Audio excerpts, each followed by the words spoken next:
उन गांव वालों ने एक गलती कर दी थी। समंदर में जाकर डूबी हुई नाव से कुछ चांदी उठाकर अपने पास रख ली।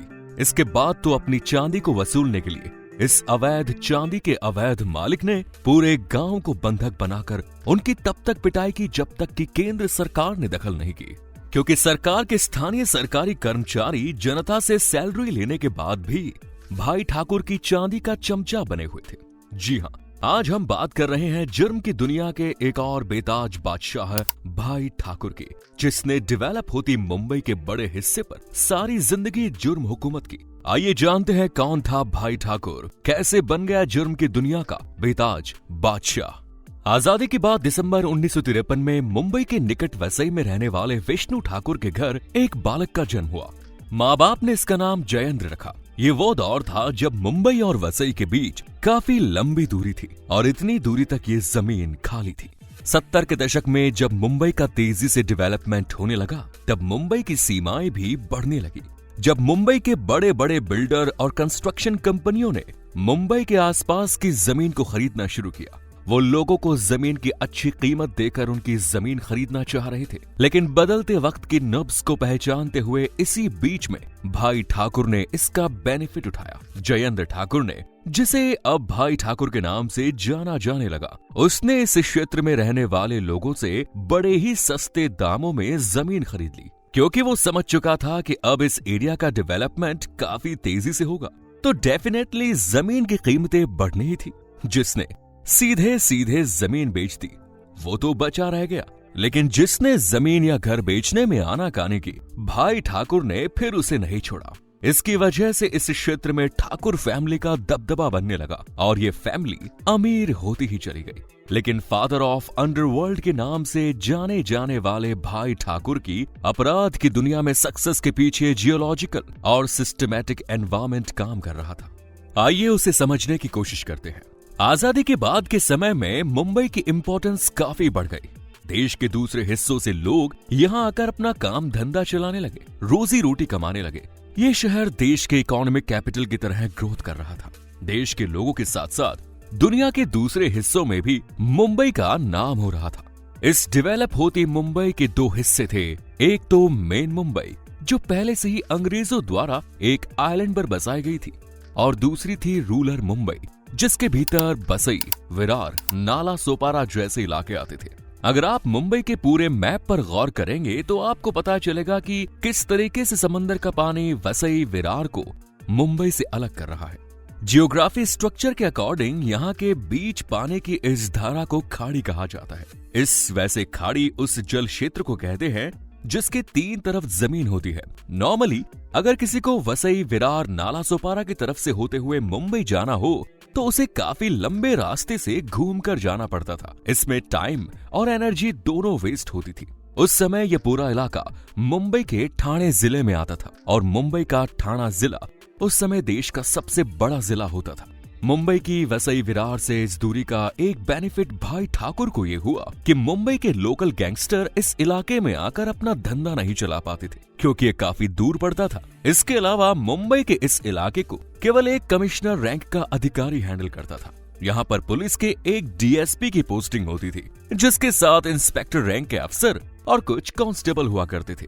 यानी अपने काले कारनामों को लगातार अंजाम देने के लिए भाई ठाकुर को केवल एक डीएसपी रैंक के अधिकारी को ही मैनेज करना होता था। अंडरवर्ल्ड की दुनिया में इस एरिया में भाई ठाकुर का कोई कॉम्पिटिटर नहीं था। साल 1975 के आसपास जब इंडस्ट्रियल रिवॉल्यूशन ने आम मुंबईकर की किस्मत में चार चांद लगाना शुरू किया, तो भाई ठाकुर के एरिया में भी विकास की रोशनी पहुंचने लगी।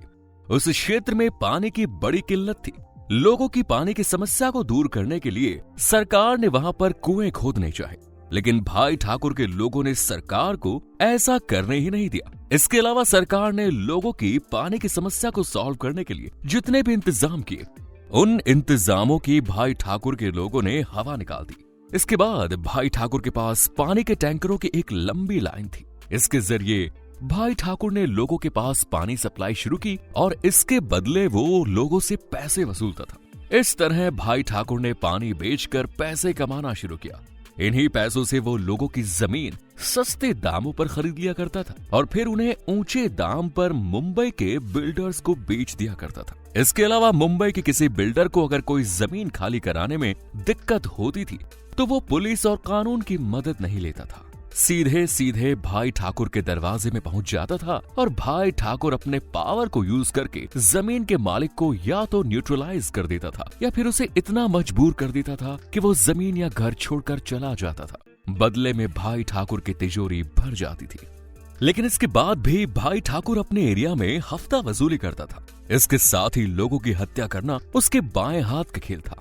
एक्सटॉर्शन, स्मगलिंग और कई तरह के गैर कानूनी धंधे करके भी उसने काफी पैसा कमाया। इस वजह से उसने बेफिक्र होकर अवैध धंधे की और खूब सारी दौलत कमाई। इसके बाद भाई ठाकुर ने डी कंपनी से भी संपर्क किया और दाऊद इब्राहिम के साथ मिलकर अपने काले कारनामों को और भी ज्यादा बढ़ाया। डी कंपनी के साथ कनेक्शन जोड़ने से भाई ठाकुर की ताकत बढ़ गई और काम करने का तरीका बदल गया। 90 के दशक में भारत में महंगाई डायन का बोलबाला था और इसका असर अंडरवर्ल्ड के गोल्ड की स्मगलिंग के धंधे पर भी पड़ा। अब दाऊद इब्राहिम ने चांदी के बिस्कुट की भी स्मगलिंग शुरू कर दी और 8 करोड़ रुपए के चांदी के 300 बिस्किट्स का एक कंसाइनमेंट उसने मुंबई भिजवाया। जब ये वोट भाई ठाकुर के समुद्री एरिया से होकर गुजर रही थी, उसी समय एक हादसे का शिकार हो गई और समंदर की गहराइयों में चांदी के बिस्किट बिखर गए। और जब मछुआरों को इस बात का पता चला तो उन्होंने समंदर में गोता लगाया और वहां से चांदी निकालकर अपने घरों में छुपा लिया।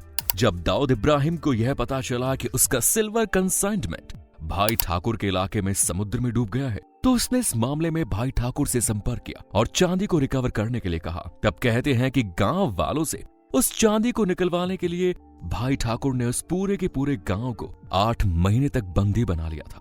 चांदी के बिस्कुट निकालने के लिए भाई ठाकुर के लोग गांव वालों के साथ मार पिटाई करते थे और पुलिस भी इस मामले में हाथ पे हाथ धरकर बैठी रहती थी। फाइनली ये खबर जब केंद्र सरकार तक पहुंची तो सोनिया गांधी के दखल के बाद गांव वालों को भाई ठाकुर के अत्याचार से मुक्ति मिली। आगे चलकर इस मामले पर भाई ठाकुर के ऊपर कार्रवाई भी हुई, उसके खिलाफ केस भी दर्ज किया गया। अपराध की दुनिया में अगर सिस्टम आपकी जेब में है तब भी दुश्मन आपको टपकाने का रास्ता ढूंढ लेते हैं। ऐसे ही गैंग वॉर के दौरान एक दुश्मन के हमले में भाई ठाकुर की एक आंख चली गई।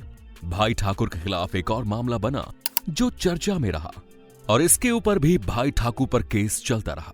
भाई ठाकुर ने निजाम अंसारी और सूरज दुबे नाम के 2 व्यक्तियों की हत्या कर दी। सूरज दुबे उत्तर प्रदेश के गोरखपुर का रहने वाला था जो विद फैमिली मुंबई आया था।